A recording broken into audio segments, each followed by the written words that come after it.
কারে জিজ্ঞাসা কইরা যুবক হাঁটো, কার মতো চুল রাখলা, কার মতো পোশাক পরলা, সারাদিনে এক ওয়াক্ত সেজদা দিলা না, মুসলমানের ঘরে জন্ম নিছো? এই নাফরমান, মুসলমান মায়ের দুধ খাইছো নাফরমান?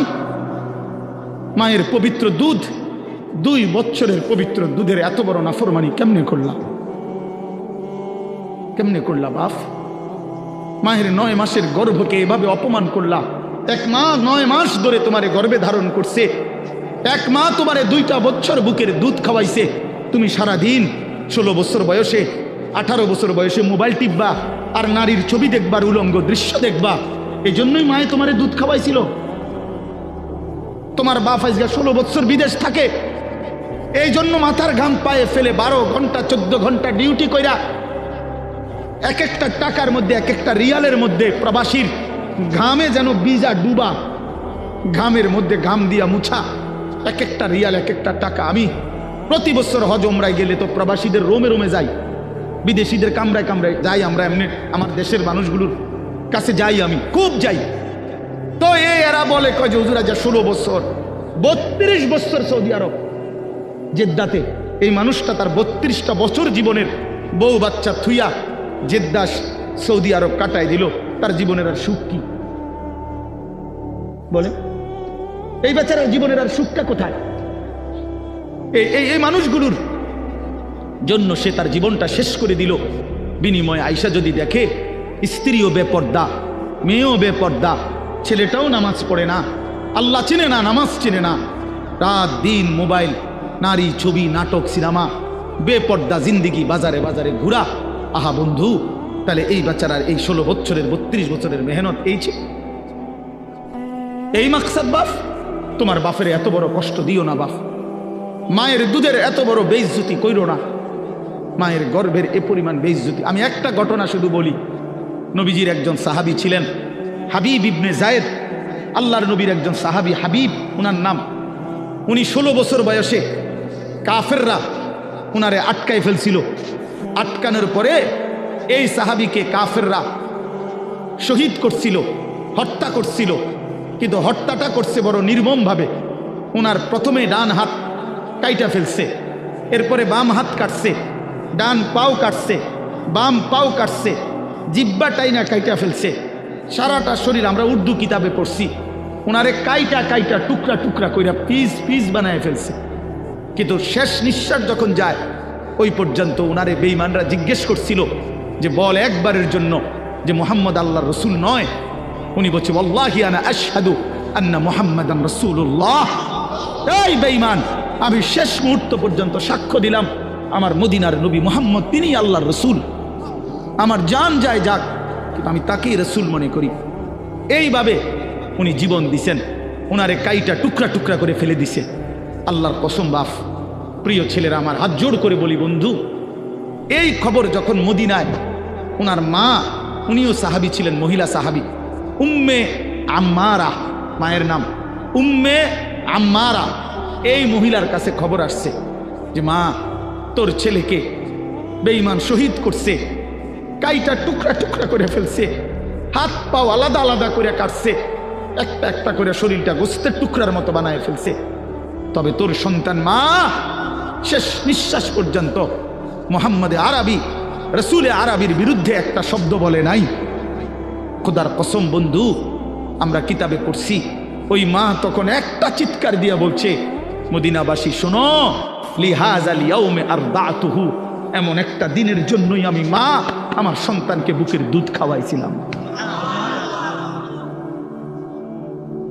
আমার সন্তান আমার দুধের হক আদায় করছে, আমার রসুলের জন্য জান দিছে, ইসলামের জন্য আমার সন্তান কোরবান হয়েছে, আমার দুধের হক আদায় করছে, আমার 2 বছরের দুধের হক আদায় করছে। লিহাযাল ইয়াউমে আরদাতুহু, এমন দিনের জন্যই আমি দুধ খাওয়াইছি। প্রিয় ভাই, বলো তুমি কাফেরের অনুসরণ করবা বড় হইয়া, এজন্য মা দুধ খাওয়াইছিল? ইহুদির মতো চুল রাখবা, খ্রিস্টানের মতো, কাফেরের মতো? বলো বাবা, 1 ওয়াক্ত নামাজ পড়বা না, এই জন্য মা তোমারে দুধ খাওয়াইছিল? তাইলে বলো বাপ, ইনসাফের সাথে বলো। এটা ফিকির করা উচিত। এটা ইনসাফের সাথে ফিকির করা উচিত। অতএব আসছে বক্তা আসছে, এখন টের পাই যে কারো পরিচিতি, কারো জনপ্রিয়তা এটা তেমন কিছুই না, এটা কোনো বিষয়ই না, আসলেই কোনো বিষয় না। এটা 10 জনের সামনে আল্লাহর কথা বললে আর 10,000-এর সামনে বললে এখানে সফলতা ব্যর্থতার কিছু নাই। যে 10 জনের কাছে বলছে দেখে উনি ব্যর্থ, আর 10,000-এর কাছে বলাতে উনি সফল না, এমন কিছু কোরআন সুন্নাহর মধ্যে নাই। বরঞ্চ আল্লাহ পাক গ্রহণ করলেন কিনা, আখিরাতে আল্লাহর কাছে গ্রহণযোগ্য হলো কিনা, কবুল করলেন কিনা, এটা হলো দেখার বিষয়। এটা দেখার বিষয়। উপস্থিত তো হয়েছে 10 লাখ, কিন্তু মনে করেন আল্লাহ তাআলা গ্রহণ করলেন না, তো কোনোই মূল্য হলো না। আবার উপস্থিত হয়েছে 10 জন, আল্লাহ তাআলা এই 10 জনকেই পছন্দ করলেন, এই বান্দার কথাটাকেই মহব্বত করলেন, কবুল করলেন, তো সে অনেক দাম, সে অনেক দাম। এই জন্য প্রিয় ভাই, জনপ্রিয়তা কোনো বিষয় না, সুনাম সুখ্যাতি কোনো বিষয় নয়। বিষয় হলো আল্লাহর কাছে গ্রহণযোগ্য হওয়া, আল্লাহ তাআলার কাছে কবুল হওয়া। কোরআন শরীফে আছে ইব্রাহিম আলাইহিস সালাম ওনার ছেলে ইসমাইল আলাইহিস সালামকে সাথে নিয়ে এই বাবা এবং ছেলে আল্লাহর ঘর কাবা, সর্বশ্রেষ্ঠ দামি খেদমত আল্লাহর ঘর কাবা আল্লাহ পাকের হুকুমে পুনর্নির্মাণ করছেন, পুনরায় তৈরি করছেন। এত বড় খেদমত করার পরেও কোরআন শরীফে স্পষ্ট আছে ইব্রাহিম আলাইহিস সালাম আল্লাহ পাকের কাছে দোয়া করছেন। দোয়ার মধ্যে প্রথম বলছেন রব্বানা তাকাব্বাল মিন্না ইন্নাকা আনতাস সামিউল আলিম। আয় আল্লাহ, আপনি তাকাব্বাল মিন্না, আমাদের এই খেদমত আপনি কবুল করে নেন। তাহলে কাজটা করছেন নবী, আদেশ করেছেন সরাসরি মহান আল্লাহ, দেখাইয়া দিছেন সামনাসামনি থাইকা জিবরাইল আলাইহিস সালাম। তাইলে যেখানে আল্লাহ তাআলা বললেন, জিবরাইল দেখাইয়া দিল সামনে থাইকা, ইব্রাহিমের মতো নবী যে কাজটা করল, এরপরেও এত দামি বিষয়, এরপরও ইব্রাহিম আলাইহিস সালাম আল্লাহ পাকের কাছে বিনয়ের সাথে বলছেন আল্লাহ আপনি কবুল করে নেন। তাহলে আল্লাহ কবুল করা এটা হলো মূল বিষয়। মূল বিষয় কি বলেন? আল্লাহ কবুল করা, আল্লাহ পাক গ্রহণ করা, এটাই মূল বিষয়। এই জন্য দোস্ত আমার, বন্ধু আমার, প্রিয় ছেলেরা আমার, সবার কাছে অনুরোধ, বাপ নিজের পরিবর্তন দরকার। আমারে মনে করো 10,000 মানুষ চিনে, কিংবা 10 লাখ মানুষ এখন চিনে, তোমার লাভ কি? আমার জানার বিষয় হলো এটা। সবাই চিনে, মনে করো একবারে 1 কোটি মানুষ চিনে, তো কি হয়েছে এতে তোমার কি? নওজোয়ান ভাই বলো, এতে তোমার কি? তোমার ফায়দাটা কি? তাহলে কাজে এখানে এটা কোনো বিষয় না।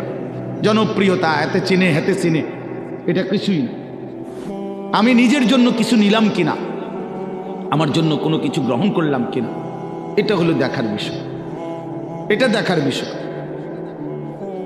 এই জন্য আমরা প্রত্যেকেই, এই শুধু আমার একটা ওয়াজ না, আমরা প্রত্যেকে উলামায়ে কেরামের এই নসিহতগুলো, শুক্রবারে জুমার বয়ান ইমাম সাহেবদের এবং যে কোনো মাহফিলের এই যে ওয়াজ, উলামায়ে কেরামের নসিহত, এগুলো মনোযোগ দিয়ে শোনা উচিত। আল্লাহর কোরআনের প্রতি আন্তরিক হওয়া উচিত, ইসলামের প্রতি আন্তরিক হওয়া উচিত। নিজের জন্য সবক নেওয়া, নিজের জন্য গ্রহণ করা, এটা দরকার, এটা দরকার। সাহাবায়ে কেরাম এটা বুঝতেন। এজন্য নিজের জন্য নবীজির কাছ থেকে নিত্যদিন আমল জিজ্ঞেস করতেন। আয়েশা আয়েশাই নবীজিকে বলতেন, ইয়া রাসূলুল্লাহ মুরনি বিআমালিন দুল্লানি বিআমালিন মুরনি বিশাইইন। ইয়া রাসূলুল্লাহ, আমাকে একটা আমল বলে দেন, আমাকে একটা নেক আমলের আদেশ করে দেন, আমাকে একটা নেক কাজের কথা বলে দেন।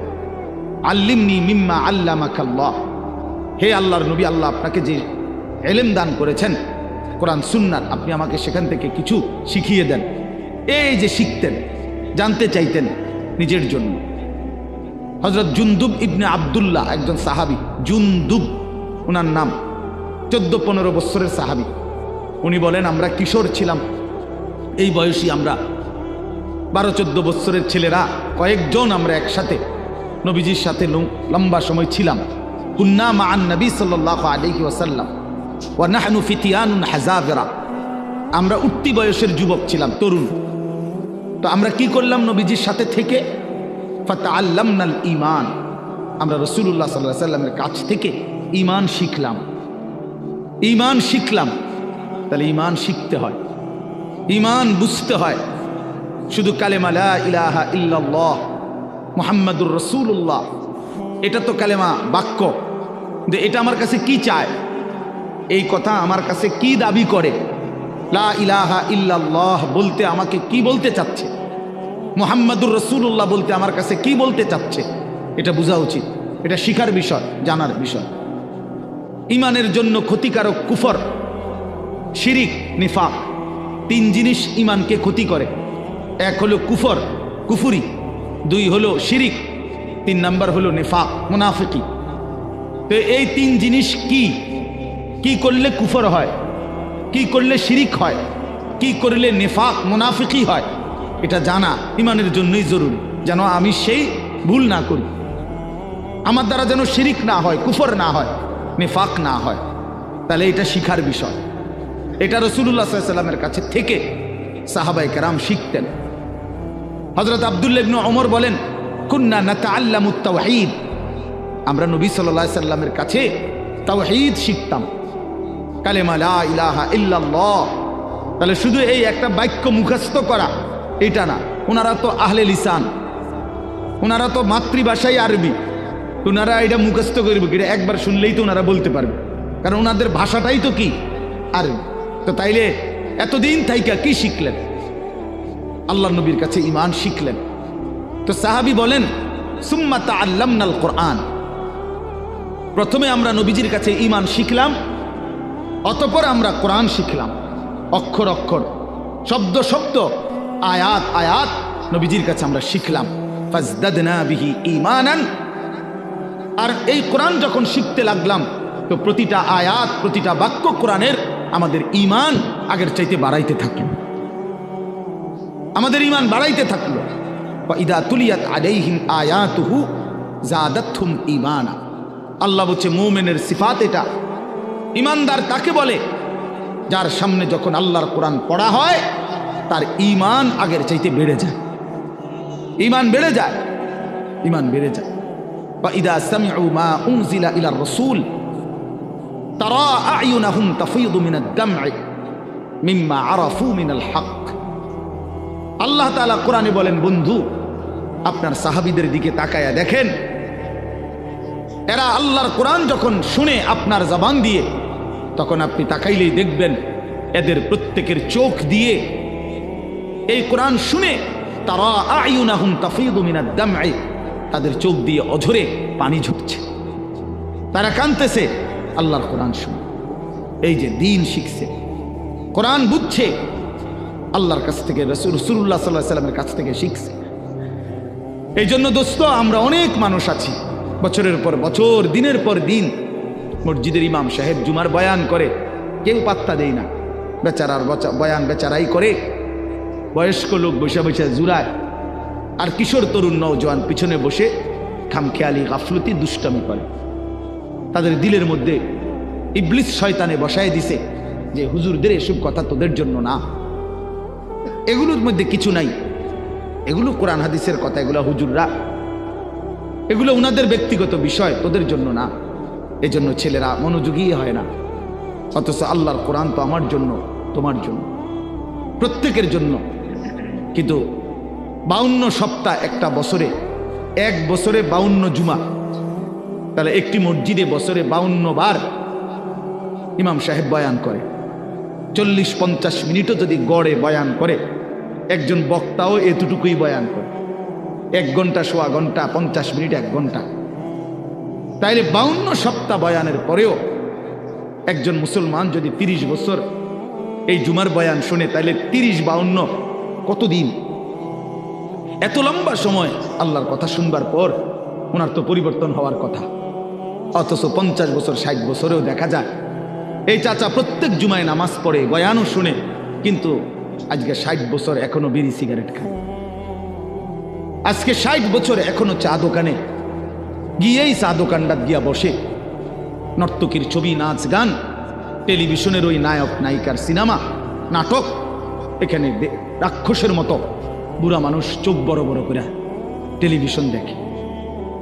60 বছর বয়স, এখনো আগ করলে, কথা বললে গালির লগে মাটির তলের সাফুদ্দা উঠে যায়, এত নিকৃষ্ট গালি দেয়। 80 বছর 90 বছর, দুনিয়ার লোভ কমে নাই, এখনো সুদে টাকা খুঁজে, এখনো কিস্তিতে টাকা খুঁজে, এখনো দুনিয়া ছাড়তে পারে নাই, এখনো জবান সুন্দর করতে পারে নাই। আহা আফসুস, আপনি চাচা শুনলেন কি?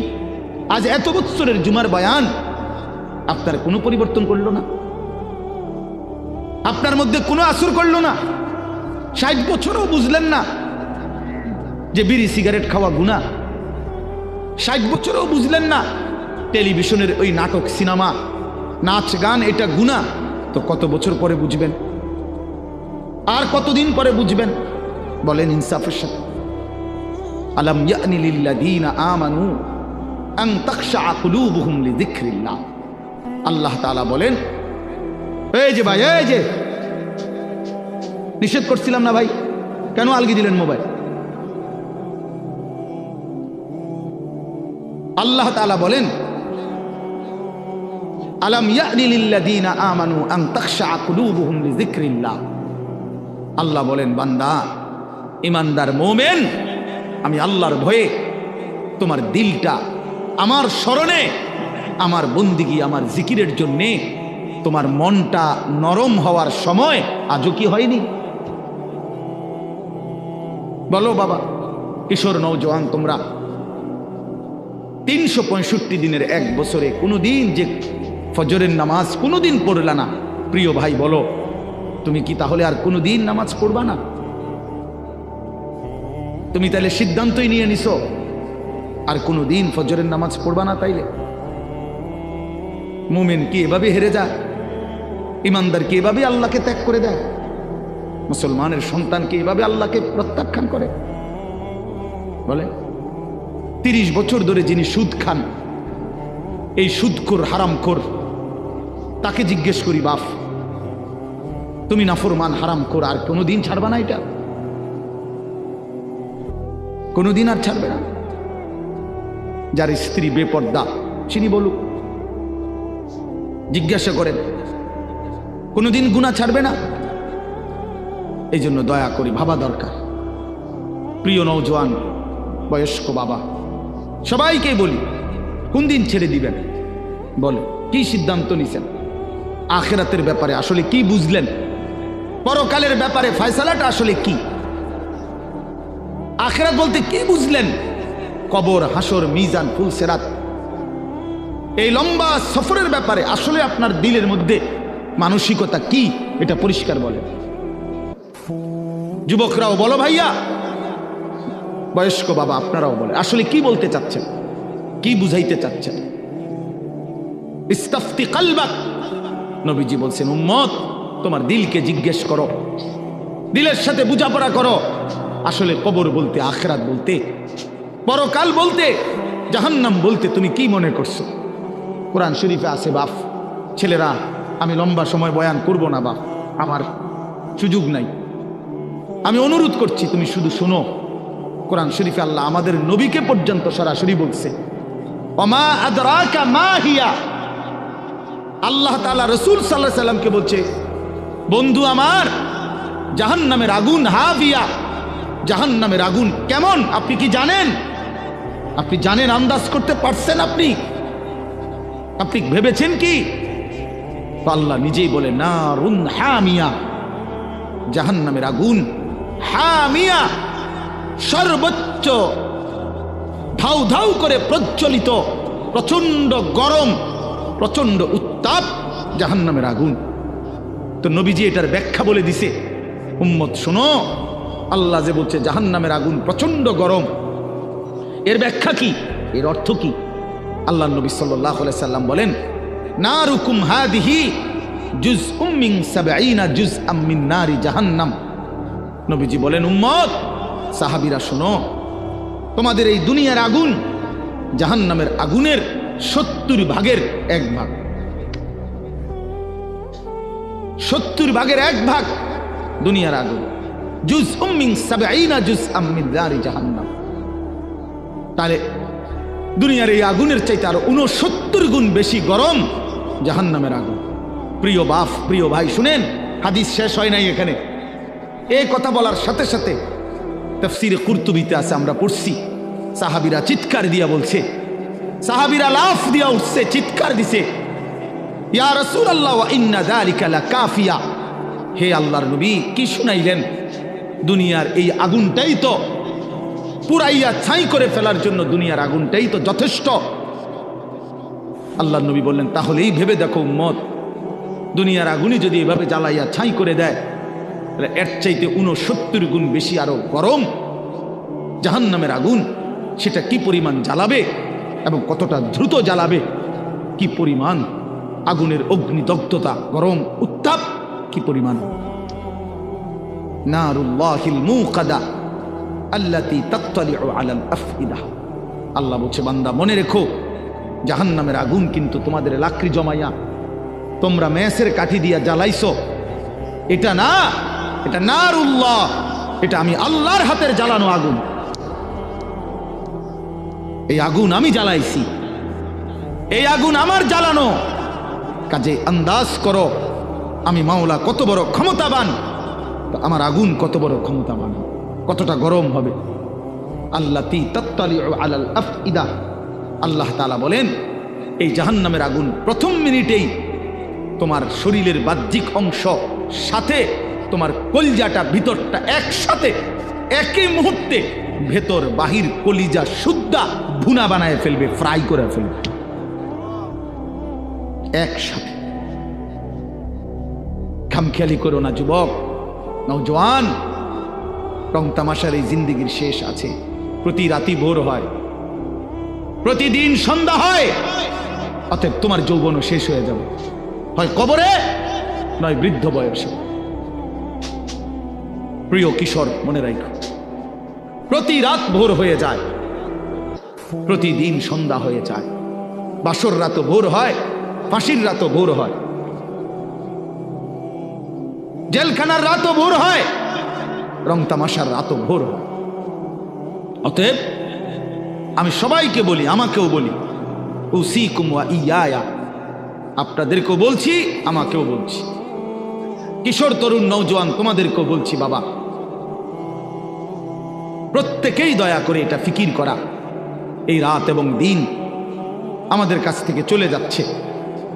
আর আমরা এটা মনে রাখতে হবে, আমাদের জিন্দিগি, আমরা মুসলমান, প্রিয় ছেলেরা, প্রিয় বাবারা, আমরা মুসলমান, আমরা ইমানদার। আমাদের জীবন আখেরাতের জন্য। এক মুমিনের জীবন মানেই আখেরাত, এক মুসলমানের জিন্দিগি মানেই আখেরাত। বাস্তব কথা এটাই, আমরা আখেরাতের জন্য, আমরা আখেরাতের জন্য। আমি সবসময় একটা কথা বলি, এই পৃথিবীর 200 কোটি মুসলমান, খোদার কসম, এই 200 কোটি মুসলমান যদি 24 ঘন্টা এই দুনিয়ার পৃথিবীতে, এই দুনিয়াতে যদি 24 ঘন্টাও আমরা পৃথিবী উপার্জন করি, দিন রাত যদি দুনিয়া কামাই করবার জন্য চেষ্টা করি, খোদার কসম, এরপরেও কাফের বেঈমানদের সমপরিমাণ দুনিয়া আমাদের অর্জন হবে না ভাই, হবে না, আল্লাহ দিবে না, এটা আল্লাহর ওয়াদা। আমি যদি বলি যে আমি আপনারে, আপনি যে টাকাটা চাইতেছেন, আপনি যদি কোরবানও হইয়া যান, আমি দিতাম না টাকাই, যত কথাই বলেন আমি দিতাম না, কথা বোঝেন নাই। এখন আল্লাহ তো ওয়াদা দিছে, বান্দা আমি দুনিয়া ইমানদারকে পুরা দেব না, বান্দা আমি আখেরাত দেব, ইমানদারকে আখেরাত দেব, এটা আল্লাহর ওয়াদা। আপনি এটা বদলাবেন কেমনে? যিনি দেউন না সব, উনি কইতেছে আমগরে পুরা দুনিয়া দিবে না। দুনিয়ার অর্থ সম্পদ, মাল দৌলত দিবে না পুরা। কাফের বেঈমানকে আল্লাহ তাআলা দুনিয়া বেশি দিয়ে রাখছে, অল্প কয়দিনের দুনিয়া। কিন্তু আল্লাহ তাআলা বলছে, ইমানদার তোকে ওয়াদা দিলাম, চোখটা বন্ধ হলে আখিরাত আর পরকালের অংশে কোনো নাফরমান, কোনো বেঈমান, কোনো পাপী এক ঢোক পানিও মিলবে না, এক লোকমা খাবারও মিলবে না। ইন্নাল মুজরিমিনা ফি আযাবি জাহান্নামা খালিদুন। কোরআনুল কারীমে আল্লাহ তাআলা বলে, নিশ্চয়ই পাপী নাফরমান জাহান্নামের আযাবেই থাকবে চিরস্থায়ী। লা ইউফাত্তারু আনহুম ওয়া হুম ফীহি মুবলিসুন। আল্লাহ তাআলা বলেন, জাহান্নামী লক্ষ কোটি বছরও চিৎকার করলেও এক সেকেন্ডের জন্য আযাব বিরতি দেয়া হবে না। লা ইউফাত্তারু, ফাতরাত মানে বিরতি, বিরতি দেয়া হবে না। ওয়া হুম ফীহি মুবলিসুন, জাহান্নামী অনন্তকাল বিষণ্ণ মলিন চেহারা নিয়েই জাহান্নামে পড়ে থাকবে, পড়ে থাকবে। ওয়া হুম ফীহি মুবলিসুন, পড়েই থাকবে, পড়েই থাকবে। অতএব এটা দয়া করে ইনসাফের সাথে এটা ভাবা উচিত। দুনিয়া আমাদের জন্য না, দুনিয়া আমাদেরকে পুরো আল্লাহ দিবে না, আমাদের জন্য আখিরাত। কোরআন শরীফে আছে, আল্লাহ বলছেন, ওমা হাদিহিল হায়াতুদ দুনিয়া ইল্লা লাহবুম ওয়া লাইব। বান্দা শোনো, দুনিয়ার জীবন শুধুই তামাশা, শুধুই খেলাধুলা। লাহবুম ওয়া লাইব, এই কথাটা বারবার বলছে কোরআন। আল্লাহ কতভাবে যে বলছে বিশ্বাস করেন। ছেলেরা তোমরাও বিশ্বাস করো বাপ, এই কোরআনে বারবার এই কথাটা আল্লাহ বলছে যে রে বান্দা, আমি বানাইছি, আমি জানি কি বানাইছি। যে বানাইছে, যিনি প্রোডাক্ট করছেন, কোম্পানি যদি বলে এটা 2 নম্বর, আপনি বুঝি করবেন এটা 1 নম্বর। তো যিনি উৎপাদন করলেন তিনি বললেন এটা খেলনা, আপনি যদি বলেন না এটাই আসল, এটা বোকামি ছাড়া আর কিছু। এজন্য মহান আল্লাহ পাক নিজে বলছেন, বান্দা আমি দুনিয়া বানিয়েছি, আমি বলতেছি এটা তামাশা, এটা খেলাধুলা, এটা মালাঠোলা, এটা খেলনা। তাহলে আসল কোথায়? আল্লাহ বলেন, ওয়া ইন্নাদ দারাল আখিরাতা লাহিয়াল হায়াওয়ান।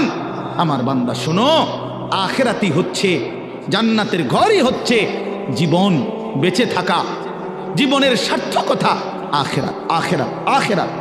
লাউ কানু ইয়ালামুন, যদি বুঝতাম। বড় মায়া করে আল্লাহ এই কথাটা বলছে। হায় বান্দা, তুমি যদি আমার এই কথাটা বুঝতা কত না ভালো হতো। কাল্লা লাউ তা'লামুনা ইলমাল ইয়াকিন। আল্লাহ বলে, বান্দা আজ যদি কোরআন থেকে শুনে, আমার রাসূলের হাদিস থেকে শুনে, উলামায়ে কেরামের নসিহতগুলো শুনে তুমি যদি ইয়াকিন করতা কবর, আসর, আখিরাতকে, খুব ভালো হতো। কারণ এখন বিশ্বাস করতে পারলে তুমি আমল করতে পারতা। নয়তো বান্দা লাতারাবুন্নাল জাহিম, একদিন হাসরের ময়দানে এই 2 চোখে সরাসরি জাহান্নামকে দেখবা, চোখে দেখবা। ইয়াউমা ইদিন ইয়াতাযাক্কারুল ইনসান। আল্লাহ বলে, সেদিন কিন্তু তোমার দুনিয়ার সমস্ত নাফরমানির কথা মনে পড়বে বান্দা জাহান্নামকে দেখে। কিন্তু ওয়া আন্না লাহুদ যিকরা। আল্লাহ বলে, বলো না বান্দা সেদিন কি লাভ হবে? চুরি, ডাকাতি, জিনা, ব্যভিচার, মদ, জুয়া, সুদ, ঘুষ, অন্যায়, অনিয়ম, দুর্নীতি, ছিনতাই, রাহাজানি, হারাম রোজগার, বাটপারি, সিটারি, এই অসভ্যতা, নোংরামি, যুবক সারা রাতের উলঙ্গ ছবি দেখা, নারী দেখা, অশ্লীল দৃশ্য দেখা, মোবাইলের নর্তকী দেখা। আহা বন্ধু, বন্ধুর আড্ডা দিতে দিতে 14,000 15,000 টাকার একটা মাত্র মোবাইল টিপতে টিপতে কয়টা বন্ধুদের আড্ডা দিতে দিতে 1 ওয়াক্ত নামাজ পড়তে পারলা না। একটা অটো ড্রাইভার সামান্য একটা অটো চালাইতে গিয়া 1 ওয়াক্ত নামাজ পড়তে পারলা না বাপ। একটা সিএনজি ড্রাইভার, তুমি মাত্র একটা সিএনজি চালাইয়া 500-700 টাকা সর্বোচ্চ কামাই করলা। এই 500 টাকার জন্য আল্লাহকে ছেড়ে দিলা, 300 টাকার জন্য আল্লাহকে ছেড়ে দিলা। আহা মুসলমান, বড় অল্প দামে নিজেকে বিক্রি করে দিলা, বড় কম পয়সায় নিজের বেচা দিলা। মুসলমান, এত কম দামে বেচা দেওয়ার কথা না। একজন চা দোকানদার সারাদিনে কত কামাই করে? 30,000 টাকা। কথা বলে না কেন? একজন চা দোকানদার একদিনে কি 30,000 টাকা কামাই করে? কত? 500-700 টাকা। তো 500-700 টাকার কারণে নাফরমান 1 ওয়াক্ত নামাজ পড়লা না। বলে ইনসাফ? এটা ইনসাফ হইল? আহ, কেন আল্লাহকে ছেড়ে দিলেন? কেন আল্লাহকে ছেড়ে দিলেন? কেন আল্লাহকে ছেড়ে দিলেন? মা গাররাকা বিরাব্বিকাল কারীম। আল্লাহ বলছেন, হে মানুষ, আমার মতো দয়ালু মেহেরবান, আমার মতো দয়ালু মাওলা, আমার থেকে কে তোমারে সরিয়ে দিল, ধোকা দিল? মা গাররাক, কি তোমাকে ধোকায় ফেলে দিল? বলো বান্দা। অতএব প্রিয় বন্ধু, প্রিয় বাপ, আমাদের জিন্দিগি আখিরাত, আমাদের জিন্দিগি আখিরাত, আমাদের জীবন আখিরাত। আমাদেরকে আল্লাহ বানাইছেন আখিরাতের জন্য। আমাদেরকে বানিয়েছেনই আখিরাতের জন্য। দুনিয়া দিবে না আল্লাহ আমাদেরকে, পুরা দুনিয়া মিলবে না। আপনারা বলেন যার 3 ফুট বিদেশ তার অভাব মিটছে তো? কথা বলেন না কেন? তার আর আপাতত কোনো অভাব নাই তো? ওনার আর কোনো চাহিদা নাই তো? তাহলে মিটল কোন? মিটল কোন? যার 10টা গার্মেন্টস মেল ফ্যাক্টরির মালিক তার আর কোনো অভাব নাই তো? আমি তো এরকম শত শত হাজার কোটি টাকার মালিক চিনি, যেগুলো আমার মুসল্লি। আমি তো ঢাকা জুমা পড়াই। কোটি কোটি টাকার মালিকের রাত গভীরের বেদনা আর যন্ত্রণা, একাকিত্বের যন্ত্রণা আমরা তো জানি। আমগো কাছে তো দোয়া চায়, বলে হাজার কোটি টাকার মালিকের কষ্টের কাহিনী শুনলে নিজের কাছে মনে চায় যে বেড়ার লেগে কত কান্দি। হ্যাঁ, স্বার্থপর এই দুনিয়া আল্লাহর নাফরমানি করে। প্রিয় বন্ধু, বাপ, যুবক তোমাকেও বলি, বয়স্ক বাবা আপনাদেরকেও বলি, দুনিয়া এই অসভ্যতা, নোংরামি আর হারাম, আল্লাহর নাফরমানি কাউকে সুখ দেয় না। কোনো সুদখোর পৃথিবীতে সম্মানিত হয় না, কোনো ঘুষখোর পৃথিবীতে সম্মানিত হয় না, কোনো জুলুমবাজ পৃথিবীতে সম্মানিত হয় না, কোনো মদখোর, নেশাখোর, গাঁজাখোর, ফুট্টাখোর, বাবাখোর, ডাইলখোর, ইয়াবাখোর, হারামখোর পৃথিবীতে দামি হয় না বেটা। কোন দুশ্চরিত্র বেপর্দা নারীকে পৃথিবীবাসী সম্মান করে না, উপভোগের পণ্য মনে করে, উপভোগের পণ্য, রাস্তার সামগ্রী মনে করে। এই জন্য হারামখোর সম্মান পায় না। বিল্ডিং তো করছে, কিন্তু মানুষে আইটা যাইতে আইতে আরে থো সুদের টিয়া, দূর বাদ দে বেটা, বাটপারের হদ্দার, সিটারের বাপ। লাভ হইল কি বেটা? তোর টাকা তো খাইয়া পড়লো, তোর টাকার ইজ্জত কই বেটা? তোর টাকার সম্মান কই বেটা? লোকে তো বলে লম্পট, লোকে তো বলে চরিত্রহীন, লোকে তো বলে সিটার বাটফার। এর চাইতে বড় লানত আর কি হইতে পারে ভাই বলেন? এর চাইতে বড় অপমান কি হইতে পারে? তোমার তো পরিচয় বদলে গেছে। তুমি ছিলা তো মুসলমান, তুমি তো ছিলা মোমেন। তোমার আল্লাহ বাটফারের ঘরে পাঠায় নাই, ইমানদারের ঘরে পাঠাইছিল। কিন্তু আজ তো নিজের আইডেন্টিফাই বদলে দিল। লোকে এখন বলে, সমাজে এখন পরিচিত হইল হারামখোর, নাফরমান হিসাবে, চরিত্রহীন, লম্পট হিসাবে।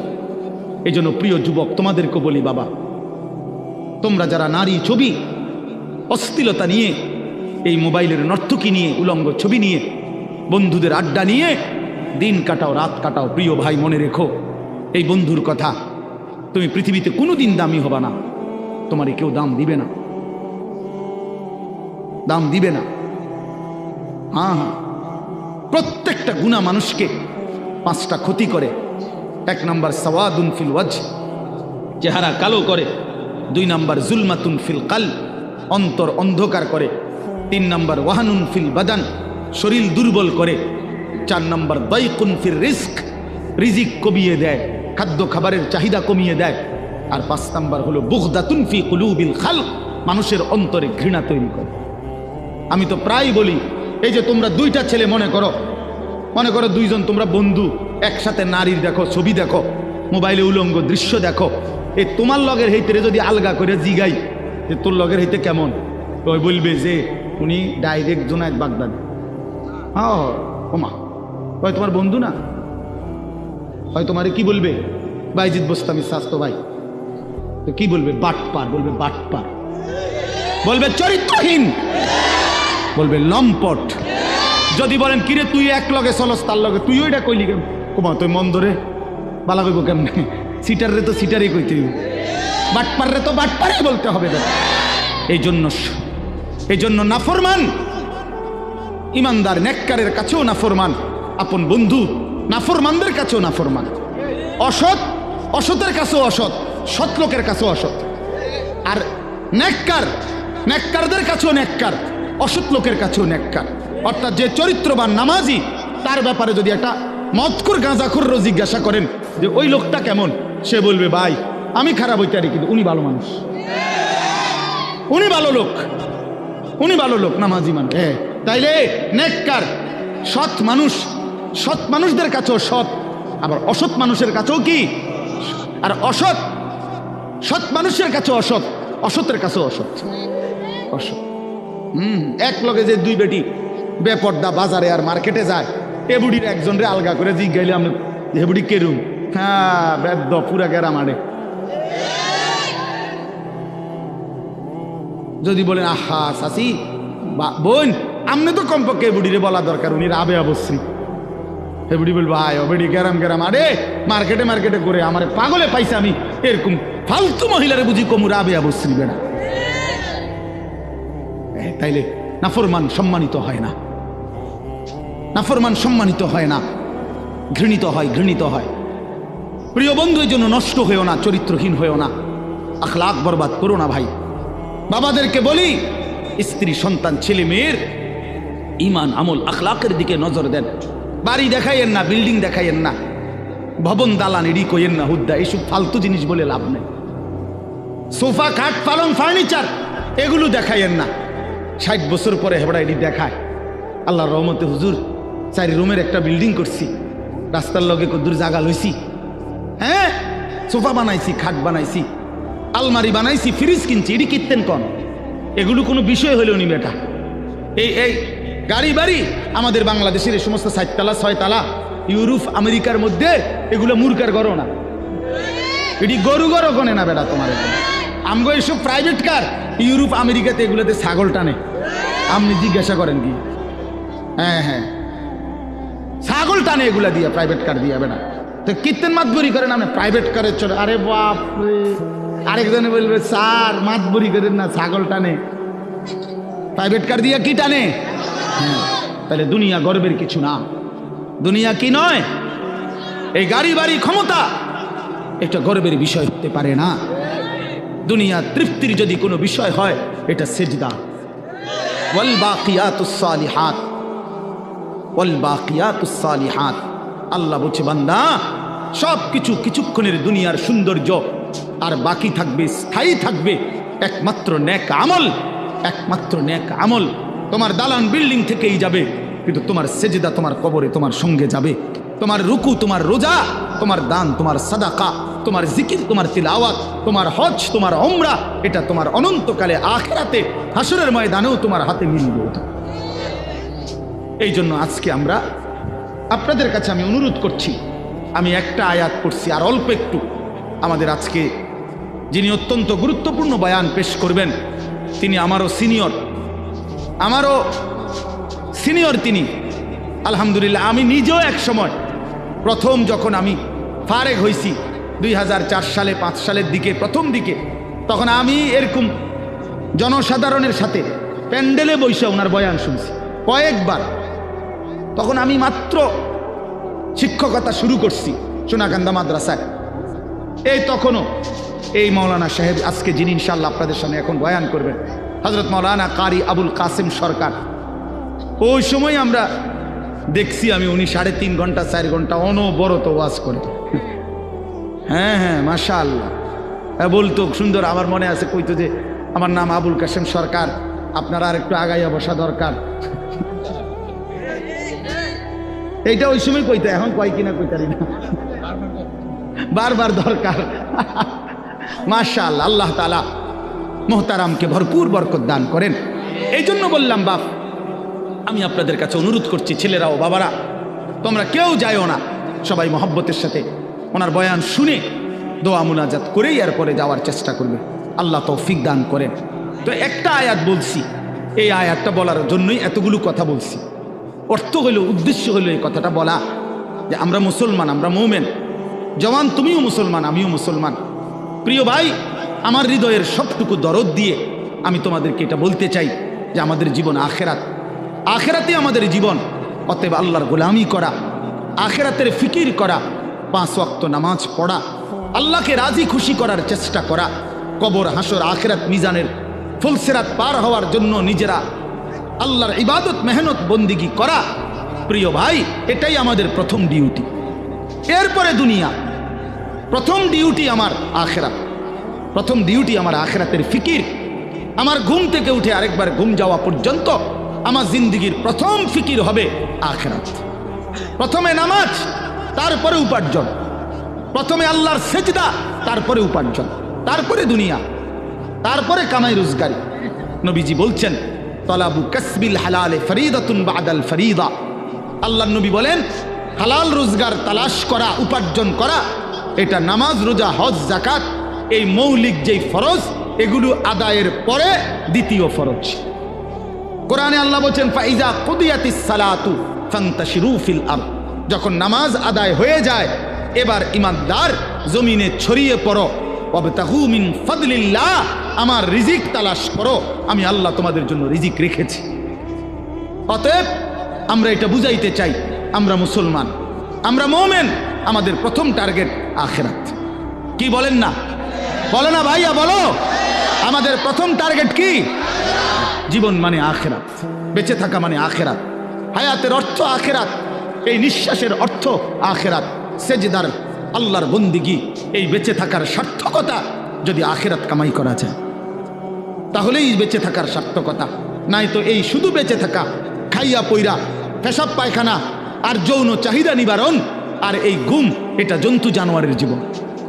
এই রাস্তার কুকুরও খায়, ঘুমায়, পেশাব পায়খানা করে, যৌন চাহিদা পূরণ করে। এই জন্য কুকুর বিড়ালেরও বাচ্চা কাচ্চা হয়।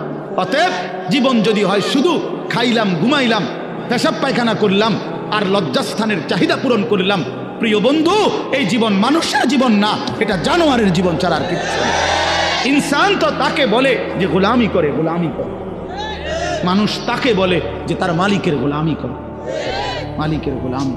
কোরআন শরীফের সূরা আরাফ একটা সূরা আছে, এই সূরার মধ্যে আছে আল্লাহ বলছে তিনটি অভ্যাস যার, ফাআতবাহুশ শাইতান। এক নাম্বার, শয়তান যার অনুসারী, মানে শয়তান যার লগে লাগছে। দুই, আখলাদা ইলাল আরদ, এই পৃথিবীটাকেই যে তার নিজের ঠিকানা মনে করে নিছে, এই দুনিয়াটাই। তিন নাম্বার, অত্তাবা হাওয়াহু, আল্লাহ বলছে নিজের মনের ইচ্ছা মতো যে চলে। এই তিন কথা, শয়তান যার বন্ধু, শয়তান যার অনুসারী, যে জমিন বেঁচে থাকা পৃথিবীটাকেই নিজের ঠিকানা বানায় নিছে, আর মনের ইচ্ছা, মনে যা চায় তাই। আল্লাহর বিধান, রসুলের বিধান, কোরআনের বিধান বলতে কিচ্ছু নাই, আমার মনে যেটা চায় আমি তাই করব।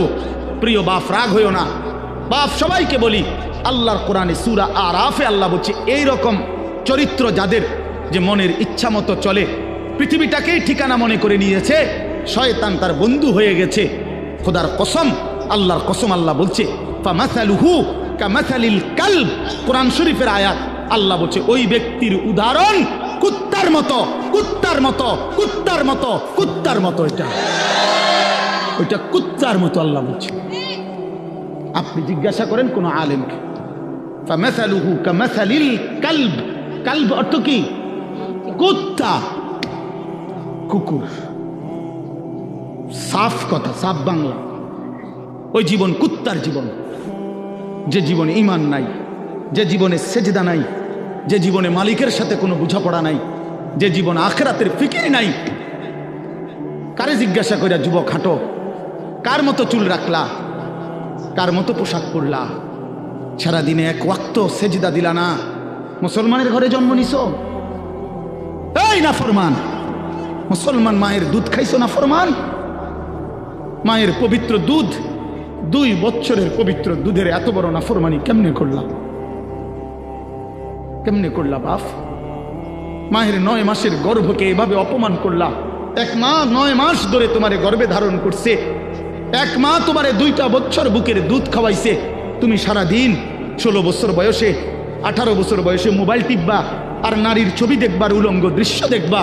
এই জন্যই মায়ে তোমারে দুধ খাওয়াইছিল। তোমার বাপ আজকে 16 বছর বিদেশ থাকে, এই জন্য মাথার ঘাম পায়ে ফেলে 12 ঘন্টা 14 ঘন্টা ডিউটি কইরা এক একটা টাকার মধ্যে, এক একটা রিয়ালের মধ্যে প্রবাসীর ঘামে যেন বিজা ডুবা, ঘামের মধ্যে ঘাম দিয়া মুছা, এক একটা রিয়াল, এক একটা টাকা। আমি প্রতি বছর হজ উমরায় গেলে তো প্রবাসীদের রোমে রোমে যাই, বিদেশিদের কামরায় কামরায় যাই। আমরা এমনি আমার দেশের মানুষগুলোর কাছে যাই, আমি খুব যাই। তো এরা বলে কয় যে হুজুর আজ 16 বছর, 32 বছর সৌদি আরব জেদ্দাতে। এই মানুষটা তার 32টা বছর জীবনের বউ বাচ্চা থুইয়া জেদ্দা সৌদি আরব কাটায় দিল, তার জীবনের আর সুখ কি বলে? এই বেচারার জীবনের আর সুখটা কোথায়? এই মানুষগুলোর জন্য সে তার জীবনটা শেষ করে দিল। বিনিময়ে আয়সা যদি দেখে স্ত্রীও বেপর্দা, মেয়েও বেপর্দা, ছেলেটাও নামাজ পড়ে না, আল্লাহ চেনে না, নামাজ চেনে না, রাত দিন মোবাইল, নারী, ছবি, নাটক, সিনেমা, বেপর্দা জিন্দিগি, বাজারে বাজারে ঘুরা। আহা বন্ধু, তাহলে এই বেচারার এই 16 বছরের 32 বছরের মেহনত এই মাকসাদ বাপ? তোমার বাপের এত বড় কষ্ট দিও না বাপ। মায়ের দুধের এত বড় বেইজ্জতি কইরো না। মায়ের গর্ভের এ পরিমাণ বেইজ্জতি। আমি একটা ঘটনা শুধু বলি। নবীজির একজন সাহাবী ছিলেন হাবিব ইবনে জায়েদ, আল্লাহর নবীর একজন সাহাবী হাবিব উনার নাম। উনি 16 বছর বয়সে কাফেররা উনারে আটকায় ফেলছিল। আটকানোর পরে এই সাহাবীকে কাফেররা শহীদ করছিল, হত্যা করছিল। কিন্তু হত্যাটা করছে বড় নির্মমভাবে। উনার প্রথমে ডান হাত কাইটা ফেলছে, এরপরে বাম হাত কাটছে, ডান পাও কাটছে, বাম পাও কাটছে, জিব্বা টাইনা কাইটা ফেলছে, সারাটা শরীর। আমরা উর্দু কিতাবে পড়ছি উনারে কাইটা কাইটা টুকরা টুকরা কইরা পিস পিস বানায় ফেলছে। কিন্তু শেষ নিঃশ্বাস যখন যায় ওই পর্যন্ত উনারে বেঈমানরা জিজ্ঞেস করছিল যে বল একবারের জন্য যে মুহাম্মদ আল্লাহর রসুল নয়। উনি বলছে ওয়াল্লাহি আনা আশহাদু আন্না মুহাম্মাদান রাসূলুল্লাহ। এই বেঈমান, আমি শেষ মুহূর্ত পর্যন্ত সাক্ষ্য দিলাম আমার মদিনার নবী মুহাম্মদ তিনি আল্লাহর রসুল। আমার জান যায় যাক, কিন্তু আমি তাকেই রসুল মনে করি। এইভাবে উনি জীবন দিছেন। ওনারে কাইটা টুকরা টুকরা করে ফেলে দিছে।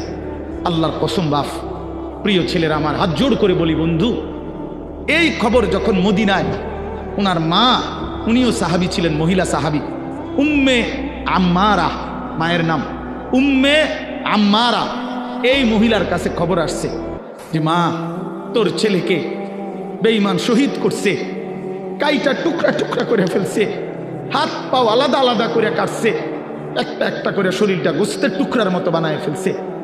তবে তোর সন্তান মা শেষ নিঃশ্বাস পর্যন্ত মুহাম্মদে আরবি, রসুলে আরবির বিরুদ্ধে একটা শব্দ বলে নাই।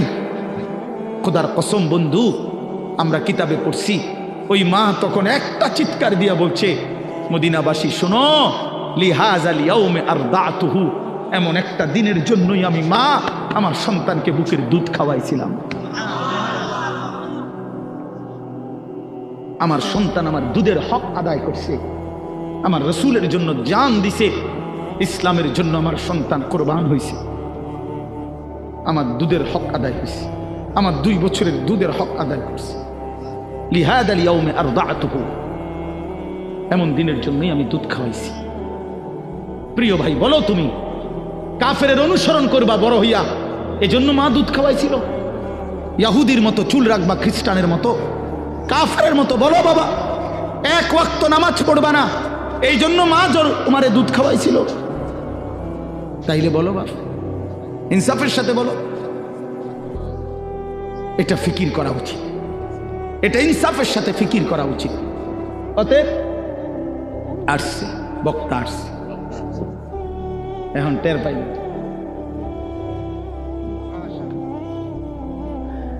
হ্যাঁ বলছি, আমি যে ছোটবেলায় না, মানে শিক্ষকতার জীবনের প্রথমে আপনার বয়ান শুনছি, আমি নিচে বসে শুনতাম। তো আলহামদুলিল্লাহ, আল্লাহ তাআলা ভরপুর বরকত দান করে। তো ভাইয়া বললাম, আমার কথা আমি শেষ করে দিচ্ছি। আমি বুঝাইতে চাই, আমরা মুসলমান বাপ, আল্লাহ তাআলা আমাদেরকে আখিরাতের জন্য বানাইছেন। তো আমার উদ্দেশ্য ছিল এই আয়াতের তাফসীর করা না, শুধু এই কথাটাই বলা যে কোনো মুসলমান আমরা যদি বুঝি যে আল্লাহ আমাদেরকে আখিরাতের জন্য বানাইছে, কবর, হাসর, মিজান, ফুলসিরাত সুন্দর করার জন্য, তাহলে আখিরাত কামাই করার সর্বশ্রেষ্ঠ সিজন, মৌসুম এই মাহে রমজান। পাকা ব্যবসায়ী, অভিজ্ঞ কৃষক সিজন চিনে, মৌসুম চিনতে হয়। এখন মৌসুম হইল কাপড় চোপড় কিনবার, আপনিও দোয়ানে উঠাইছেন গরু ছাগল, তাহলে হইতো না। সিজন হইল আলুর, আপনি এনে ফুলকপি লাগাইলে হইতো না। অর্থাৎ সিজন চিনতে হয়। কি বুঝতে হয়? মৌসুম বুঝতে হয়। আল্লাহ তাআলা মুমিনের জন্য সর্বশ্রেষ্ঠ আখিরাতের সিজন, মৌসুম বানিয়েছেন মাহে রমজান। সেই মাহে রমজান আর একটা মাস মাত্র আমাদের সামনে, আর অল্প কয়টা দিন। এই জন্য আমি অনুরোধ করছি, আল্লাহ বলছি, ইয়া আইয়ুহাল্লাযীনা আমানু কুতিবা আলাইকুমুস সিয়ামু কামা কুতিবা আলাল্লাযীনা মিন ক্বাবলিকুম লাআল্লাকুম তাত্তাকুন। হে মুমিন, আমি আল্লাহই তোমাদের উপরে পূর্ববর্তী ইমানদার উম্মতদের উপরেও করেছিলাম ফরজ, তোমাদের উপরও রোজা ফরজ করলাম। এই একটা মাসের রমজানের কদর কইরো বান্দা, বিনিময়ে লাভ কি হবে? সমস্ত গুনাহ ছেড়ে দিলে, আমার হুকুম মতো একটা মাস চললে লাআল্লাকুম তাত্তাকুন, তোমরা মুত্তাকি হবে, তোমরা মুত্তাকি হবে। আর মুত্তাকি হলে কি হবে? আল্লাহ কোরআনে বলছেন উইদ্দাত লিল মুত্তাকিন, যে মুত্তাকি আমি আল্লাহ জান্নাত বানাইছি মুত্তাকিদের জন্য। অতএব মাহে রমজানের এক মাসে যদি কদর করি, গুনাহ ছেড়ে দেই, নিজেকে চরিত্রবান বানাই, ইনশাআল্লাহ এক মাসে আল্লাহ তাআলা আমাদের জন্য জান্নাতের ফয়সালা করে দিবেন। এই জন্য দয়া করে প্রিয় যুবক বাবা, পর্দার আড়ালের মা বোন, আসন্ন মাহে রমজানকে সামনে রেখে চলেন আমরা নিয়ত করি যে আমরা আমাদের জীবন সুন্দর করব, ফিকির করব। বলো নওজোয়ান, বলো ইনশাআল্লাহ, বলো নওজোয়ান, বলো ইনশাআল্লাহ। নওজোয়ান তোমরা বলো, তোমরা বলো, আগামীর নওজোয়ান